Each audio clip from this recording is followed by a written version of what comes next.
Norway currently manages a sovereign wealth fund valued at approximately $1.9 trillion. This massive endowment provides a permanent financial buffer that supports the nation's healthcare, education, and pension systems. Across the water, the United Kingdom faces a different reality, marked by economic stagnation and a national debt that continues to climb. Both nations built their modern economies on the same resource, discovered in the same stretch of the North Sea at the same time. Since 1970, the UK has generated an estimated $400 billion in tax revenue from these offshore reserves. With access to the same geographic windfall, one nation built an intergenerational fortune, while the other has almost nothing left to show for it. This economic divergence is the result of two opposing political philosophies applied to the same natural resource.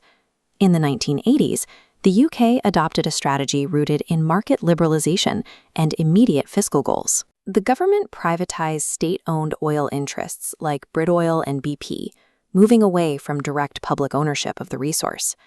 To encourage rapid extraction, the UK frequently altered its tax regime for North Sea operators, prioritizing short-term revenue over long-term stability. Successive governments used the resulting oil wealth to plug immediate budget deficits and cover daily government spending.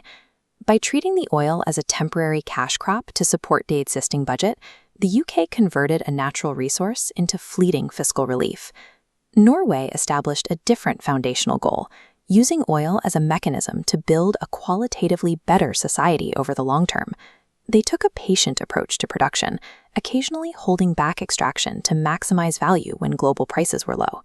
The state also retained a 67% ownership stake in its major oil company, Equinor, ensuring that the majority of the profits directly benefited the public. All surplus oil revenues are channeled directly into the government pension fund Global, which serves as a secure repository for the nation's wealth. To protect the principal capital, the Norwegian government created the 3% rule, which legally limits annual spending to only the expected real return of the fund. This firewall insulates the economy from Dutch disease, preventing resource wealth from inflating the local currency and harming other industries.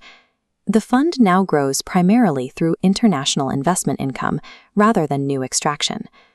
Norway engineered a legal and mathematical firewall to protect this windfall from the constant pressure of political short-termism. 50 years later, the results of this natural experiment are clear. The UK approach yielded a massive temporary windfall that was absorbed by historical budgets, leaving no financial legacy for future generations. Norway treated its oil as capital to be invested globally, rather than revenue to be spent immediately. Today, Norway's high standard of living is supported by the returns on those international investments, even as reliance on physical resource extraction fades. A nation creates enduring wealth by building the institutional firewalls required to protect a windfall for the future.